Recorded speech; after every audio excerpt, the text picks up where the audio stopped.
नमस्कार दोस्तों, कैसे हैं आप सभी। मैं पुष्पेंद्र आपके अपने चैनल संस्कार कंपटीशन क्लासेस यूट्यूब चैनल पर आप सभी का स्वागत करता हूं। आज अगली क्लास में देखेंगे, आज की क्लास में देखेंगे भाषा अधिगम को प्रभावित करने वाले कारक यानी भाषा अधिगम को कौन कौन से ऐसे कारक हैं जो प्रभावित करते हैं। यहाँ पर सबसे पहले देखेंगे भाषा अधिगम का परिचय, फिर उसके बाद भाषा अधिगम क्या है, फिर एक सूत्र में भाषा का अधिगम का परिचय और भाषा अधिगम क्या है उसको पढ़ेंगे। अब यहाँ पर सबसे पहले देखते हैं इसका परिचय कि भाषा अधिगम प्रत्येक व्यक्ति की अपनी गतिशील प्रक्रिया है जो अनेक कारकों से प्रभावित होती है। ये कारक के आंतरिक भी हो सकते हैं और बाह्य हो सकते हैं। आंतरिक यानी व्यक्तिगत होंगे, जो बाह्य होंगे वो क्या होंगे, परिवेशगत होंगे। इन कारकों की समझ से हमें प्रभावी शिक्षण अधिगम की योजना बनाने में सहायता मिलती है।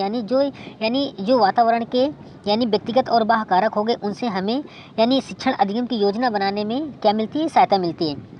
अब इसकी देखेंगे कि भाषा अधिगम क्या है। भाषा अधिगम वह प्रक्रिया है जिसके द्वारा व्यक्ति सुनने, बोलने, पढ़ने, लिखने की भाषा कौशलों को सीखता है तथा अपने विचारों का आदान प्रदान करता है। यह जन्म से प्रारंभ होकर जीवन भर चलती है। यानी जो भाषा का अधिगम है वो जन्म से प्रारंभ होकर कहाँ तक चलती है, जीवन भर चलती रहती है। यानी अंतिम अवस्था तक ये प्रक्रिया यानी भाषा अधिगम की प्रक्रिया क्या होती है, चलती रहती है। एक सूत्र में इसमें देखें कि भाषा अधिगम पर व्यक्ति की आंतरिक विशेषताएं तथा बाह्य परिस्थितियां गहरा प्रभाव डालती हैं। यानी इसका मतलब ये हो गया कि इस परिस्थितियों में यानी भाषा अधिगम को सीखने में भी या प्रभावित करने में आंतरिक परिस्थितियां और बाह्य जो परिस्थितियां होगी, बाह्य का मतलब वातावरणीय जो परिस्थितियां होगी वो गहरा प्रभाव डालती हैं। इन कारकों को समझकर हम भाषा अधिगम को अधिक प्रभावी और सार्थक बना सकते हैं। अब इसके आगे सबसे पहले देखेंगे कि आगे क्या लिखा है। अब इसमें देखो सबसे पहले क्या लिखा हुआ है, यहाँ पर लिखा हुआ है भाषा अधिगम को प्रभावित करने वाले कारक यानी ऐसे कौन कौन से कारक हैं जो भाषा अधिगम को प्रभावित करते हैं।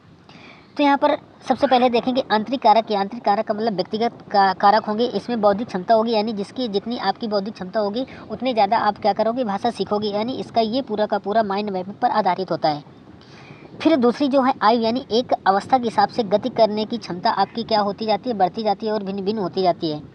फिर उसके बाद तीसरी अवस्था है कि रुचि और प्रेरणा की अवस्था, यानी किसी भी भाषा को सीखने में जितनी आपकी रुचि होगी उतना जल्दी ही यानी उतना बेहतर अधिगम आप क्या करते जाओगे। फिर उसके बाद पूर्व ज्ञान और अनुभव, यानी इसमें सबसे पहले ज्ञात होता है पूर्व ज्ञान और अनुभव की महत्वपूर्ण भूमिका होती है किसमें, भाषा अधिगम को सीखने में। फिर यहाँ पर उसके बाद है व्यक्तित्व। आत्मविश्वास, जिज्ञासा, मिलनसारता जैसे गुण भाषा अधिगम को प्रभावित करते हैं। ठीक, ये सभी के सभी गुण भाषा अधिगम को प्रभावित करते हैं। अब इसके बाद देखेंगे मानसिक परिपक्वता, यानी मानसिक रूप से परिपक्व विद्यार्थी भाषा को अधिक आसानी से क्या कर लेता है, सीख लेता है। मानसिक रूप से व्यक्ति जितना भी परिपक्व होगा उतना जल्दी वो भाषा का अधिगम करेगा यानी भाषा को सीख लेगा। अब यहाँ पर देखते हैं बाह्य यानी कारक यानी भाषा अधिगम के ये आंतरिक कारक हो गया ए नंबर।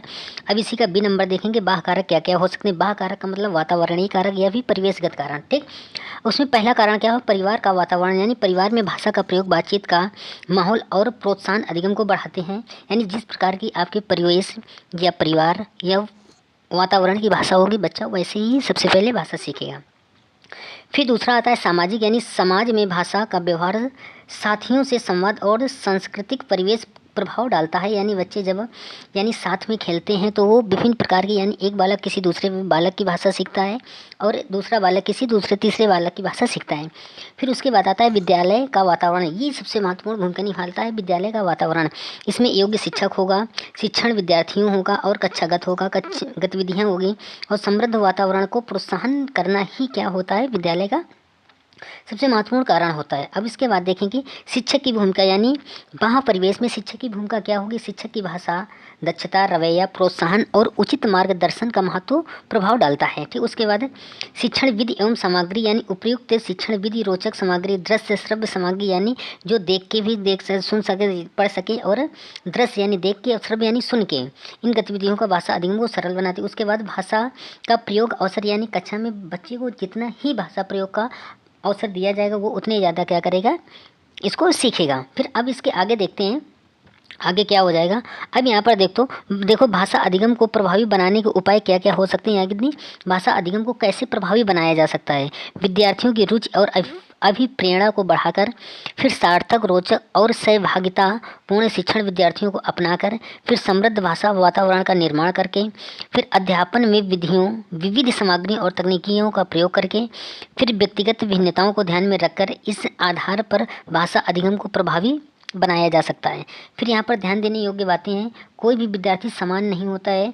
प्रत्येक का अधिगम अलग अलग गति से होता है, इसलिए शिक्षण में लचीलापन और संवेदनशीलता आवश्यक है। ठीक, उसके बाद इसका सारांश क्या होगा। भाषा अधिगम को प्रभावी बनाने के लिए आंतरिक एवं बाह्य कारकों की गहन समझ होना क्या है, आवश्यक है। इन कारकों को अनुकूल बनाकर ही विद्यार्थियों में भाषा दक्षता और सक्षम बना सकते हैं। अब उसके बाद इसका सही वातावरण, सही मार्गदर्शन और उचित अवसर, यही भाषा अधिगम की सफलता की क्या है, कुंजी है। तो ये क्लास यहीं पर समाप्त होती है। इसी के साथ जय हिंद, जय भारत, वंदे मातरम। इस चैनल को लाइक शेयर और सब्सक्राइब करें। जय हिंद।